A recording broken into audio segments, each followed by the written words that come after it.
Vou dividir aqui a tela com vocês. Essa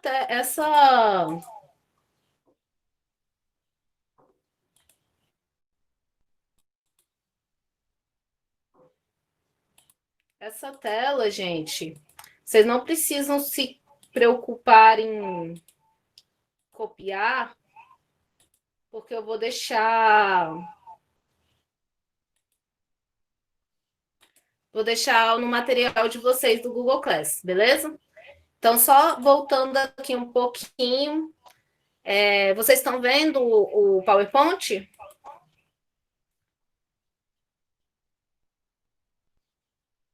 Ótimo. Então, só voltando um pouquinho, a gente parou na ideia do que é catarse, que é aquilo que eu falei para vocês, que a tragédia grega tinha essa necessidade de você formar as pessoas. E a catarse é você sentir-se atingido de tal maneira que você saia de lá transformado, mudado. É você ser tomado por uma forte emoção. Então, esse era o objetivo da tragédia. E aí a gente vai encontrar. Lembra que eu falei para vocês que teve um filósofo super importante que estruturou a ideia de teatro grego que a gente conhece, que é o Aristóteles. Ele escreveu a Poética e aí ele formatou várias regras.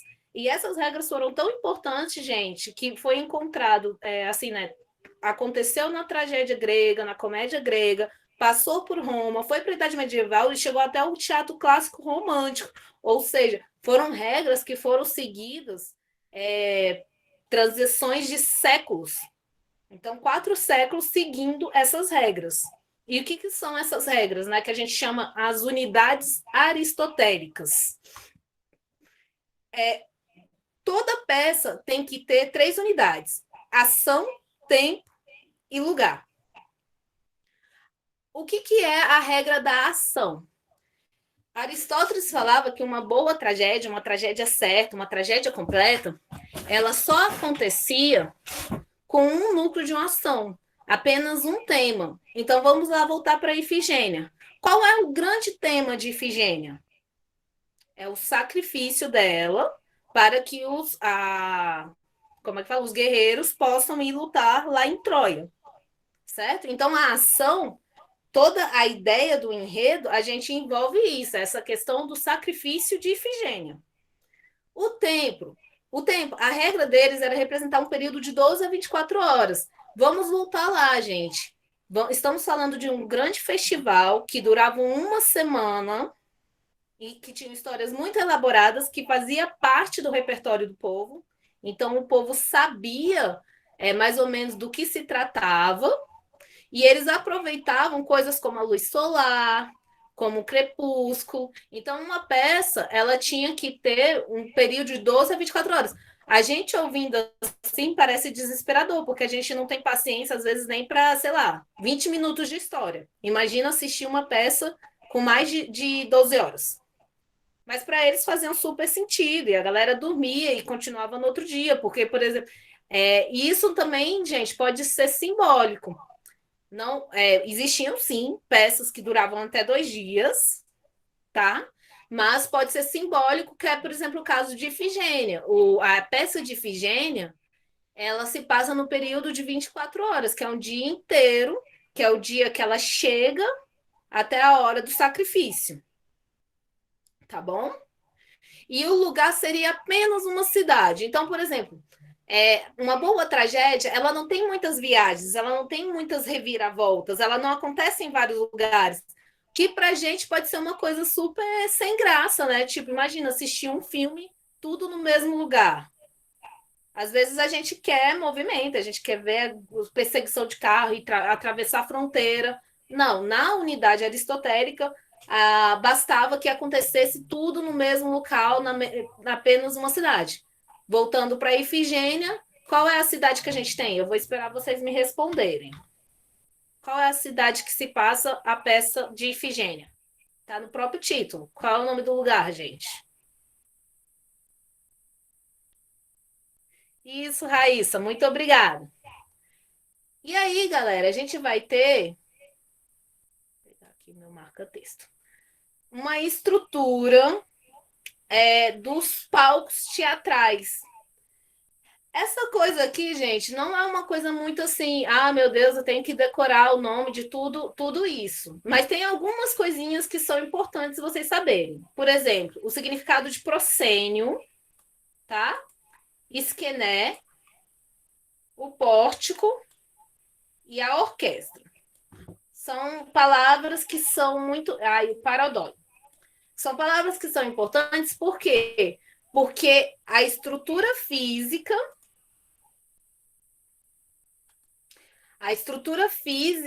de como acontecem as coisas vão ser nome de coisas do texto dramático. Como que funciona isso, professora? Então, vamos explicar para você. Aqui no centro, a gente tem um lugar chamado orquestra, que é o grande círculo, certo? Nesse grande círculo, na verdade, o que acontece é que fica o coro, onde ficam os músicos, onde ficam os dançarinos, onde fica uma parte que é essencial na tragédia grega, que é o coro e o corifeu, que eu vou explicar mais para frente, certo? Nesse cantinho aqui da frente, quase no fim do proscênio, vocês conseguem ver que tem assim, proscênio, a gente tem um círculo, e o proscênio está tipo assim, na beirada do início desse círculo. Manda um S aí, só para eu ver se vocês estão acompanhando. Ótimo. Então, esse lado aqui, esse nome até hoje a gente usa nos palcos italianos, que é onde? O proscênio é onde acontece a cena. Então, os atores, os heróis trágicos, eles vão estar aqui, ó. E aí é muito engraçado que você vai ficar pensando, uai, gente, mas o público fica aqui e o povo fica aqui atrás. Mas não, na verdade, vocês têm que lembrar que isso aqui é elevado. Então, esse buraquinho aqui tá no fundo, tá lá embaixo, as pessoas estão no alto. Então, o ator, a cena principal, a melhor visualização não está na frente, está um pouco mais atrás. Esquené é o que a gente que vai dar origem ao cenário, que é onde eles montavam uma estrutura para pôr uma figura de palácio, onde eles penduravam algumas coisas. E o pórtico é onde tem onde os atores esperam para entrar, que seria o que a gente chama hoje de camarim, certo? E o paradói? Paradói esses lados laterais que são fora de cena. Então, quem está aqui, eles não estão apresentando, eles não estão em cena, as pessoas não enxergam eles. Eles eram tampados? Não, eles não eram tampados, mas eles ficavam imóveis esperando o momento de entrar. Então, por isso que a gente chama de paradói e por isso que são nas laterais. Isso aqui, no teatro moderno, vai virar as coxias, que é onde os atores ficam escondidos. Tá bom, gente? Alguma dúvida em relação a essa estrutura?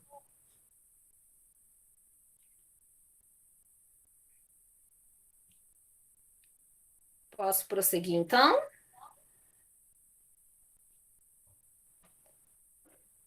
Ok. Então, gente, aqui, lembra que eu falo para vocês que tudo que a gente fala do teatro grego e tal é uma conjectura? A gente imagina que seja assim porque pegou alguns restos de textos, fragmentos, pinturas. Então, tem uma pintura, isso aqui é retirado de um vaso. E o que eu acho bem legal nele, porque é um retrato de uma cena teatral grega. E a gente olha assim e parece uma bagunça. Mas aqui nós vemos os principais elementos que a gente diz que tinha lá. Como, por exemplo, vocês percebem que eles estão segurando várias cabeças? Eles não são os malucos que saem arrancando a cabeça de todo mundo. Isso seria uma representação das máscaras que eles utilizavam, certo? Então tem máscara é uma coisa, por isso que acabou virando o símbolo do teatro, né?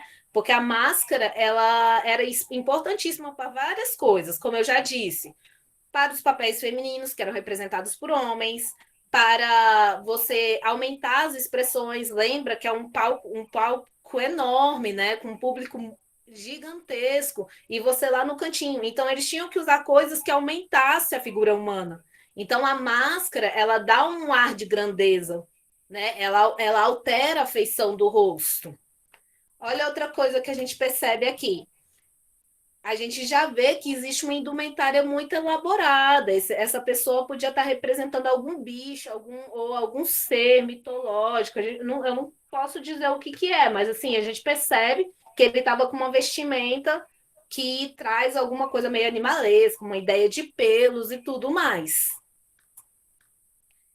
Uma coisa que eu gosto desse quadro é quando falam, né, que a música era essencial. Como a gente sabe que tinha música? Além dessa questão dos instrumentos, que a gente consegue perceber aqui nessa cena, a gente encontra também pela estrutura do texto. Então, tem vários textos que as pessoas pressupõem que eram musicadas pelo formato, pelo ritmo mesmo da poesia, certo?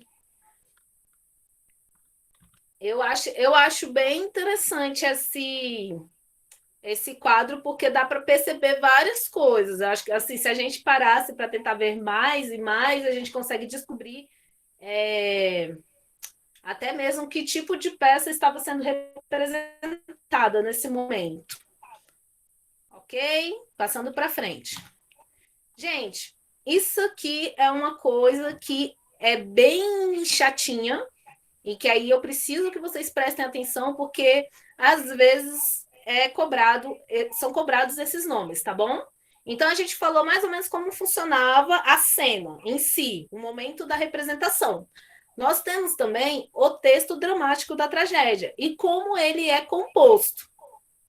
Então eu tenho aqui o prólogo, que o que é o prólogo? Na maioria das vezes vai ser o momento que um personagem vai estar explicando onde ele está, o que, que ele está fazendo, o que está acontecendo. Então, às vezes, é uma conversa entre um personagem e outro, às vezes é um momento entre o coro e o corifeu.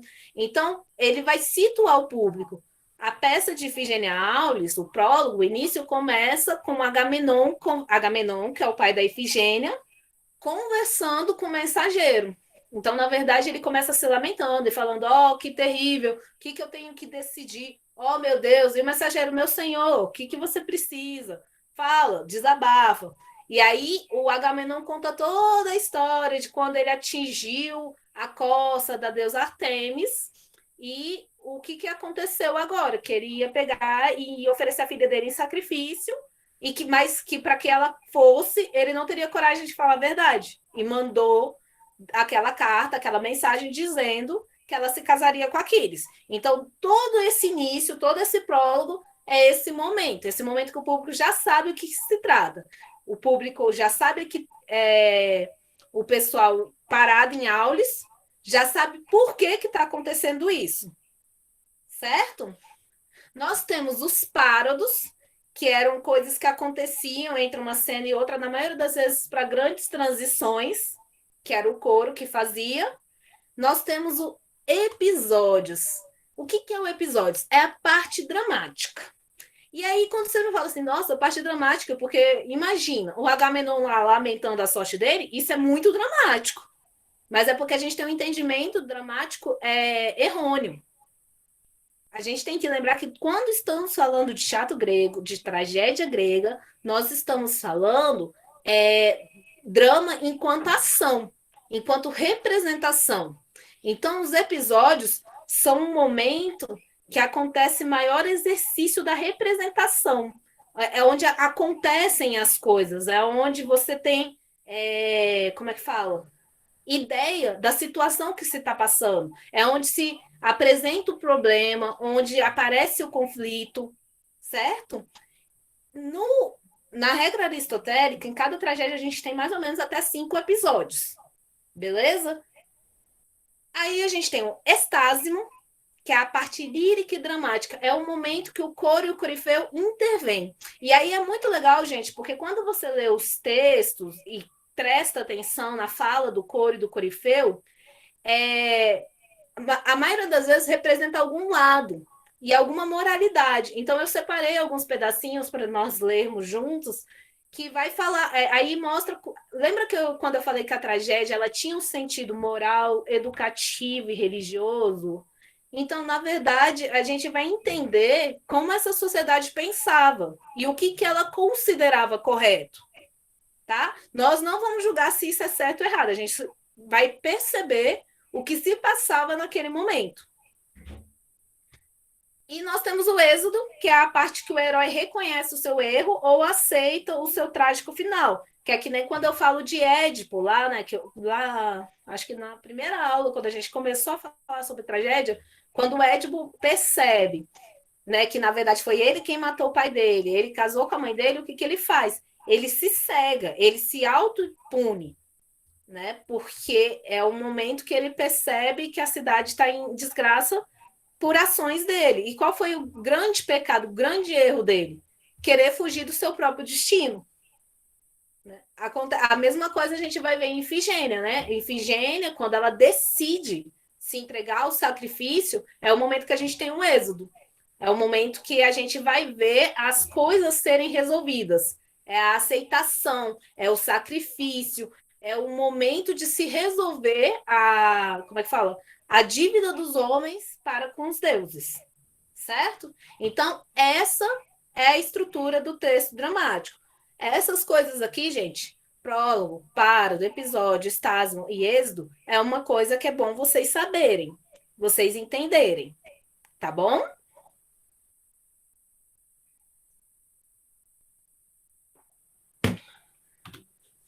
Aí eu peguei aqui um exemplinho para vocês. A figura do Core Corifeu.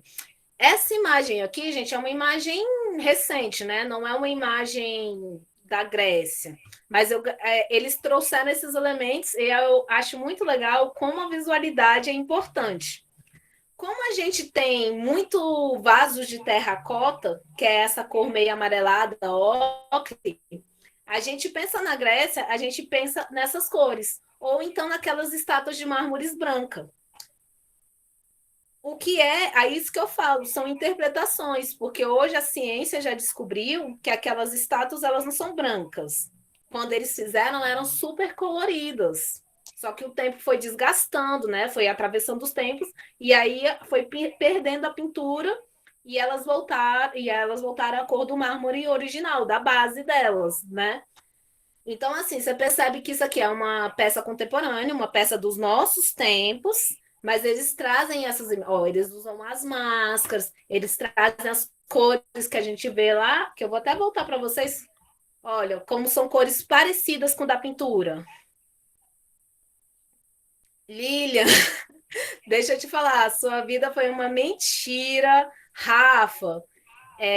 Vou colocar, só para vocês verem que eu não estou inventando, eu vou pôr para vocês a matéria, que mostra que essas estátuas eram extremamente coloridas, porque eles associavam os deuses às cores da natureza. Então, por exemplo, deixa eu ver. Por exemplo, a estátua de. Aquele que é o deus do mar, gente, acabei de esquecer o nome dele. Gente, esqueci. O irmão lá de Zeus, Poseidon, isso mesmo.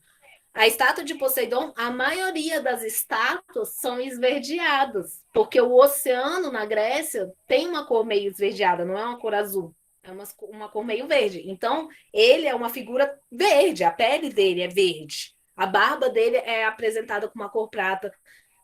Vou contar para vocês, não é um resultado muito bonito, mas eu vou colocar lá a matéria, só por curiosidade. Mas entende como são construções. Eu acho perfeito. Quando eu vi essa foto, eu falei, gente, e essa foto aqui, o que, que aconteceu? O pessoal usou uma coisa, ó, essa base aqui é branca, o tecido é aquela cor meio bege, e eles usaram uma luz âmbar. E, cara, fica praticamente igual essa imagem que é do século V antes de Cristo. Eu acho isso muito legal enquanto pesquisa. Então vamos lá voltar para o coro e corifeu. Vamos pensar o que é o coro e o que é o corifeu. Gente, o coro vai ser um conjunto de atores que vão falar ao mesmo tempo, a uma só voz. O que a gente tem mais próximo hoje em dia é quando a gente fala canto coral, que são vários músicos cantando ao mesmo tempo. Então, pensa que o coro eram várias pessoas falando a mesma coisa e dançando também. Eles não só falavam como dançavam. E o corifeu seria tipo como se fosse um mestre do coro, ele que chama a fala do coro, ele é a voz mais importante, mais imponente.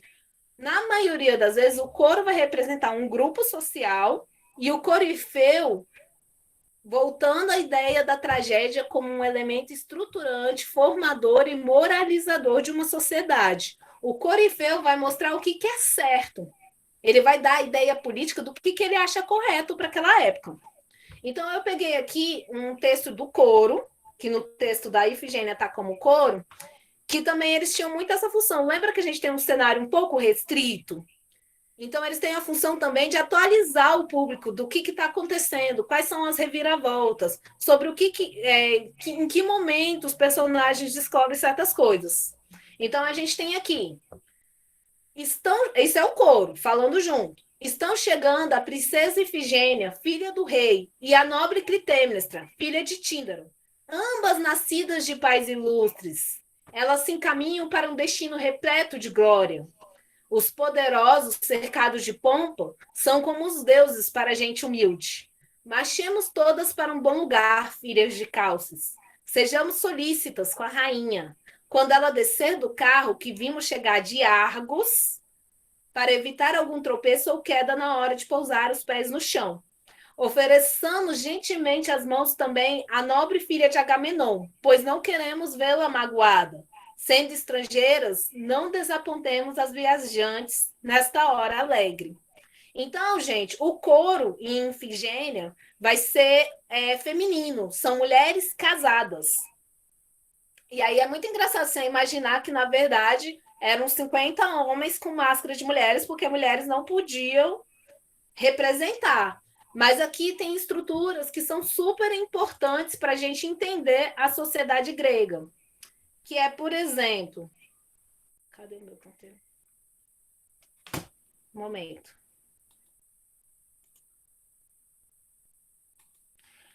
Eu já marquei aqui, né, que trata da princesa, que é filha de rei, e fala que elas eram nobres. Gente, tragédia. Por que a tragédia é mais importante, a tragédia é mais interessante, a tragédia é elevada? Isso, Lília. Nós vamos falar de uma sociedade extremamente patriarcal e machista. E que influenciou muito a construção da nossa sociedade, porque, né, eles influenciaram bastante o cristianismo propagou e manteve muitas coisas, beleza? Então, uma coisa que... Por que eu acho importante marcar isso? Tragédia vai falar de nobres, pessoas ricas. Por isso que ela vai ter um valor mais elevado que a comédia, por exemplo. Uma outra coisa que eu acho interessante é que quando se trata... elas falam que está chegando, e aí elas falam assim, ó, quando ela descer do carro que viu chegar de Argos, então, assim, aqui a gente sabe de onde vem. Que elas fizeram uma viagem, elas saíram de uma cidade para chegar a outra. E aí ela pega e fala assim, não queremos vê-la magoada. Essas mulheres aqui, elas sabem o que vai acontecer. Então, existe toda também uma questão. Elas sabem que ela não vai para se casar. Então, existe também toda uma preparação para o caminho, né, para a formação dessa menina, dessa mulher virgem, que vai ser oferecida em sacrifício. E é uma preparação que é corroborada, que é aceita, que é formatada pela sociedade. Então, vamos pensar que, na verdade, estão representando várias mulheres que já são casadas, são mulheres que geram filhos, e esses filhos vão ser guerreiros ou procriadores, né? E assim, porque o coletivo é mais importante que o individual, tá bom? Então, aqui é uma fala do coro. E aí eu destaquei uma fala do corifeu. O corifeu, na maioria das vezes, vai mostrar coisas que é o que a sociedade vigente, os poderosos. Lembra que a tragédia ela vai ser altamente financiada politicamente. As pessoas, né, são pessoas que estão no poder, que estão pagando e que estão fazendo isso acontecer, esses festivais. Então, vai mostrar muito a ideia de quem está em cima. Então, olha o que o Corifeu fala. Deixa-te convencer, meu rei. É um gesto nobre unir esforços para a salvação dos sírios. Nenhum mortal terá opinião contrária. Então ele pega e fala bem assim, esse momento ele fala para Agamenon, quando Agamenon está relutando em entregar a filha em sacrifício. Só que o Corifeu, quando ele fala é um gesto nobre unir esforço para a salvação dos filhos, ele não está falando do. Nossa, tem como desfazer isso? Ixi, não sei. Ele não está falando da filha dele. Ele está falando dos filhos da Grécia. Quem são os filhos da Grécia? Os guerreiros, os que lutam pelo país. Então, o Corifeu vai falar bem. Quando ele fala, deixa te convencer, meu rei, é porque ele está falando para ele aceitar o que Menelau fala. Porque o Menelau fala: você está querendo salvar Ifigênia em troca da morte de vários soldados que estão aqui há muito tempo esperando para poder ir guerrear.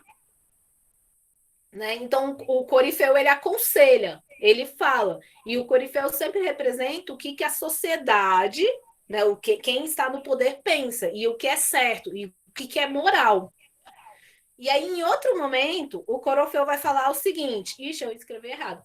Que ele fala bem assim: a imprudente Helena. Aqui terríveis males expões agora os dois Átridas e seus filhos por causa de tua paixão desenfreada. Então, o que mais uma vez o Corifeu vai fazer? Vamos pensar aqui com a nossa cabeça de hoje. Na nossa cabeça de hoje, a Helena, quando ela foge para o Paris, ela tá lá querendo buscar a felicidade dela. Ela não quer casar, ela não quer continuar casada com o Menelao. Tem que lembrar que Helena, que a gente está falando de uma sociedade que ninguém casa por amor, certo? A gente casa para manter a riqueza na família, para continuar a geração do prole. A Línia vai sair da aula aqui, hashtag triste. Gente, a gente está falando de uma sociedade que vê o casamento de outra forma, tá? Então, quando eles falam, quando o Corifeu fala que Helena foi imprudente, por quê? Porque ela quis viver uma paixão, ela pensou só nela. Ela foi contra todos os preceitos de manter um casamento, de gerar mais filhos para a pátria. Ela fugiu com um para outro, para o estrangeiro, né? Foi para Troia. E aí ele pega e fala assim, ó, aqui terríveis males expõe agora os dois átridos. Está falando do irmão, Menelau e Agamenon. Porque Agamenon, como ele reluta em entregar a filha em sacrifício, e Menelau quer ir lá buscar a vingança dele, né? Então eles estão brigando o tempo todo na peça. E aí ele fala, você põe todo mundo por causa de tua paixão desenfreada. Então ele pega e coloca o quê? Toda a origem da Guerra de Troia, culpa da Helene. Culpa de uma mulher que resolveu tentar ser feliz com um homem que ela se apaixonou. E aí isso é extremamente reprovável.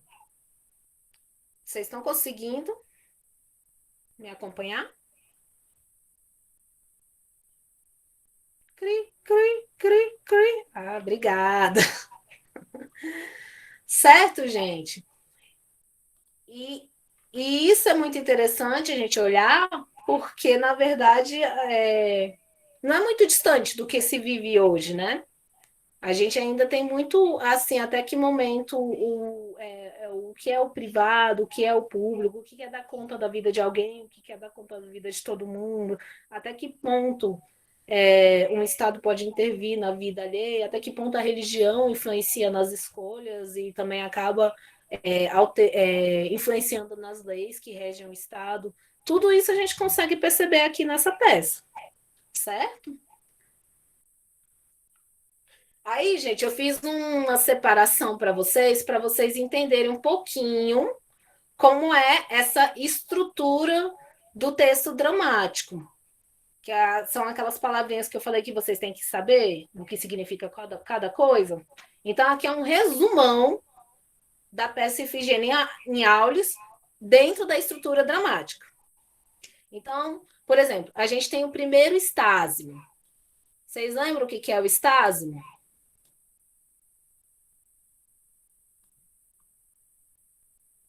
Aí, gente, vai aí. Alguém liga aí o microfone e fala o que é estásimo.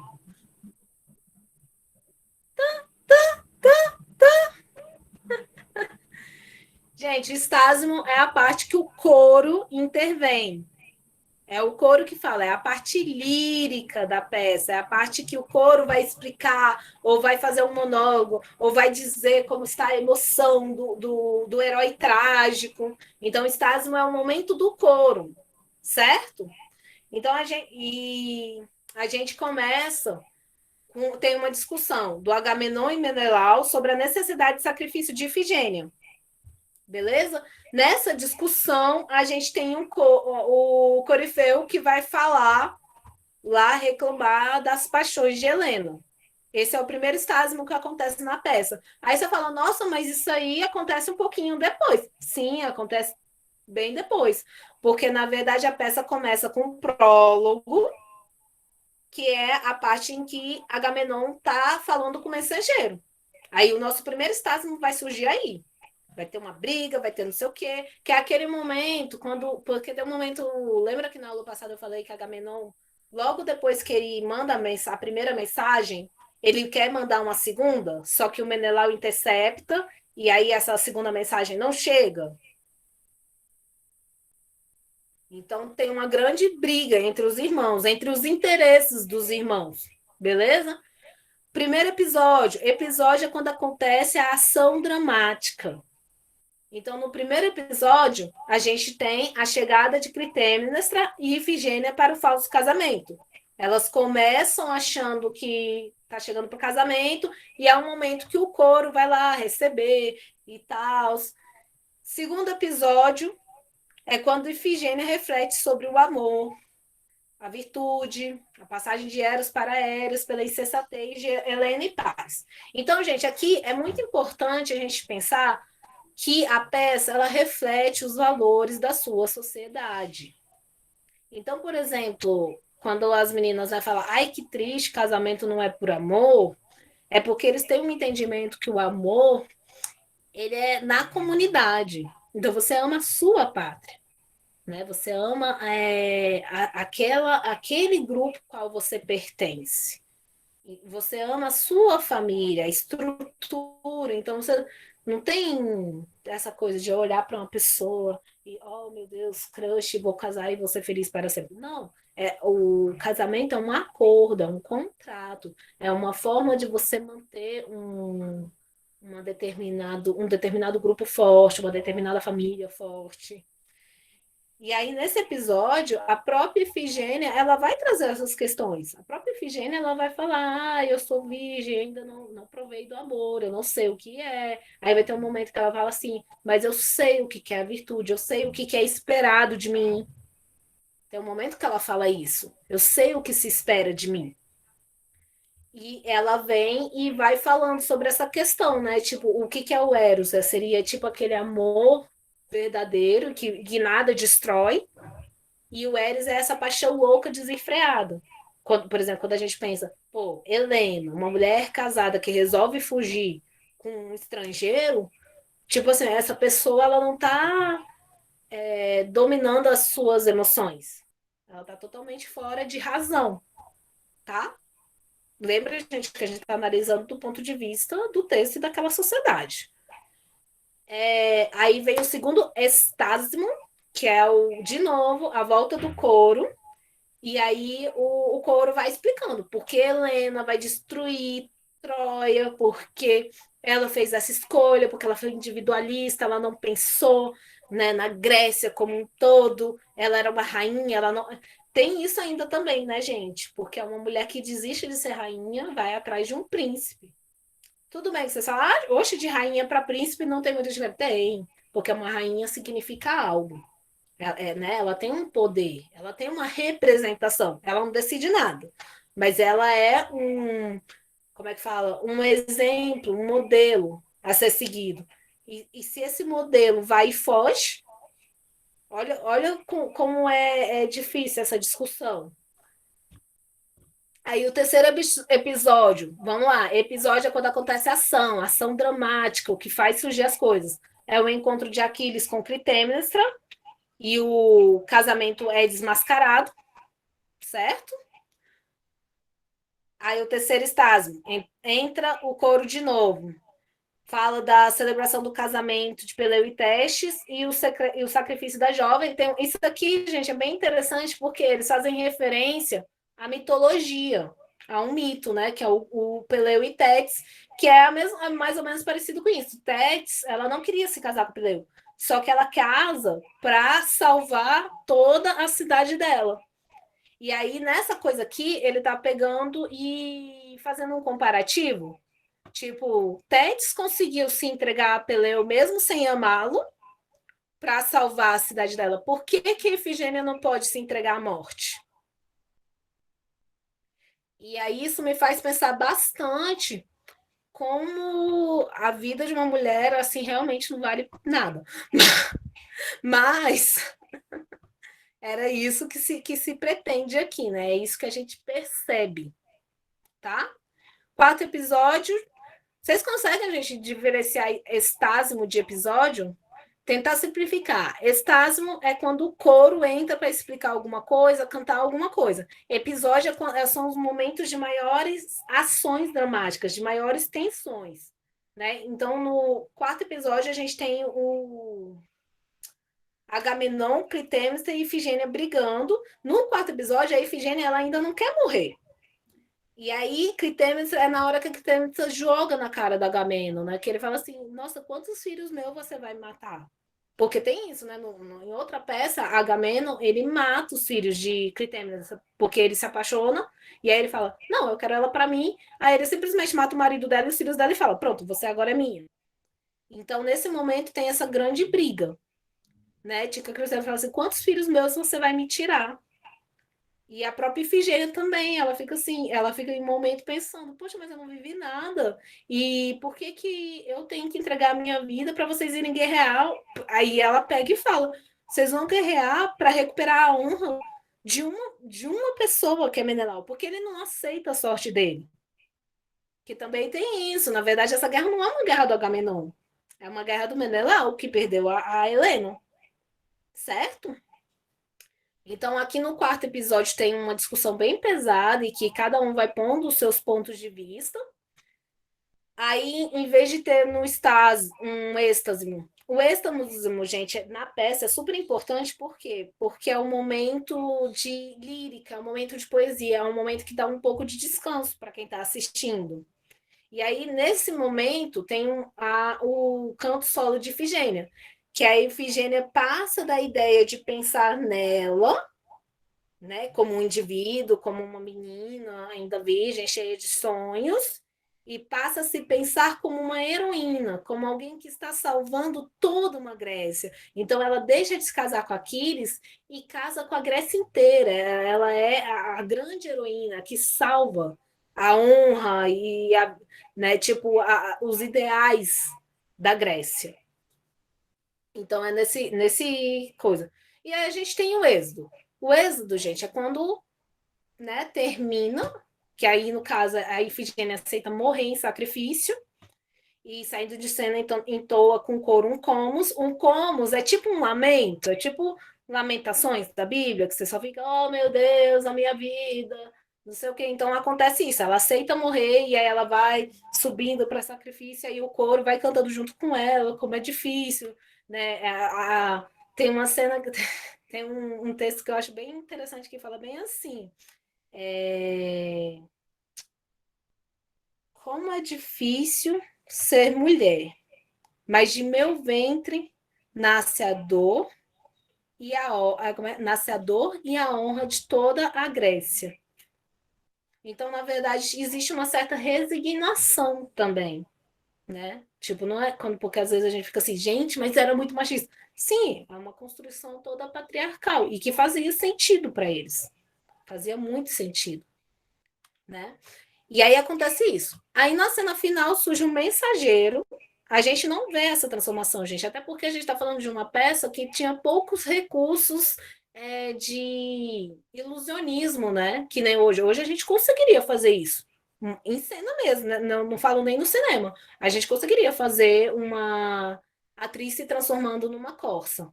Mas aí na cena surge um mensageiro falando bem assim, que Artemis ficou tão impactada com a força. Olha só, gente.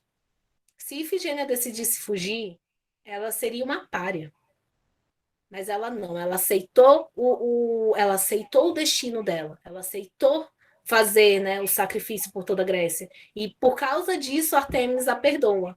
É por causa disso que a Artemis pega e substitui ela por uma corça, para o sacrifício, e leva Ifigênia para ser do séquito dela. Né? E aí o Agamenon pega, a peça termina com o Agamenon confirmando esse milagre e esse prodígio. Então é isso, gente. É...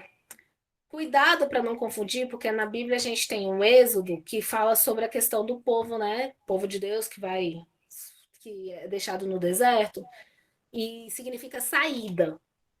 Na estrutura do teatro grego, Êxodo vai ser o momento que vai acontecer o sacrifício, vai ser o momento que o herói reconhece que errou, vai ser o momento que o herói vai se dispor a ser sacrificado. Isso é o êxodo, isso é a saída no teatro grego. Não confundam, beleza? Aí, gente, na próxima aula, a gente vai falar sobre a comédia grega, que ela é bem mais rápida, e a gente vai resolver exercícios do Pais e do Enem com a temática do teatro grego todo, desde a origem, tragédia e comédia. Beleza? Eu vou fechar aqui. Isso aqui vai ficar disponível para vocês, tá? No Google Class. Vou descartar aqui as coisas da tinta.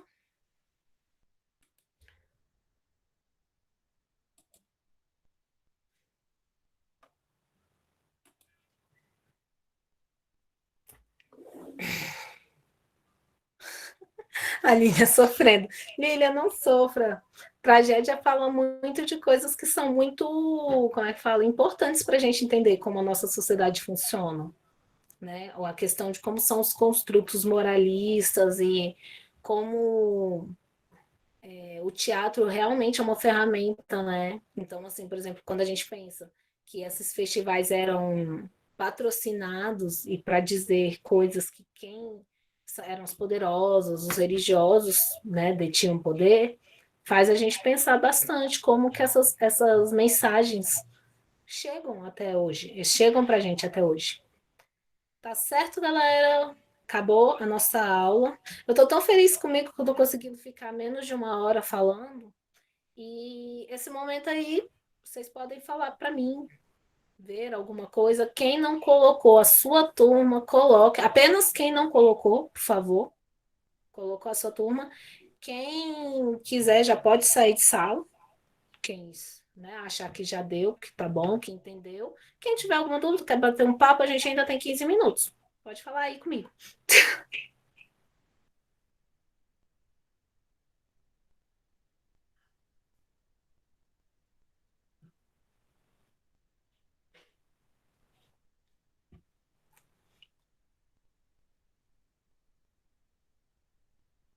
Tchau, tchau, Lilian. Tchau, Fernanda.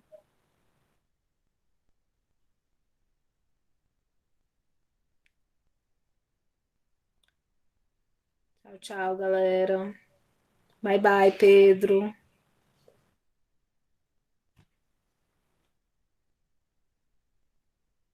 Tchau, tchau, Wendel.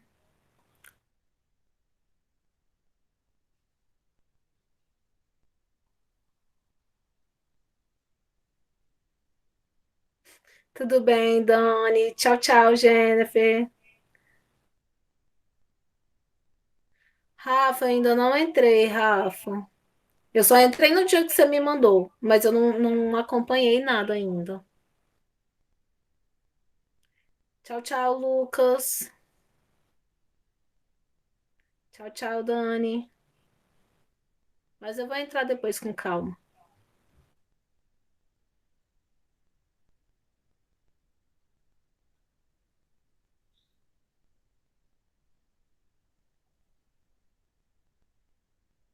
Falou, Rafa.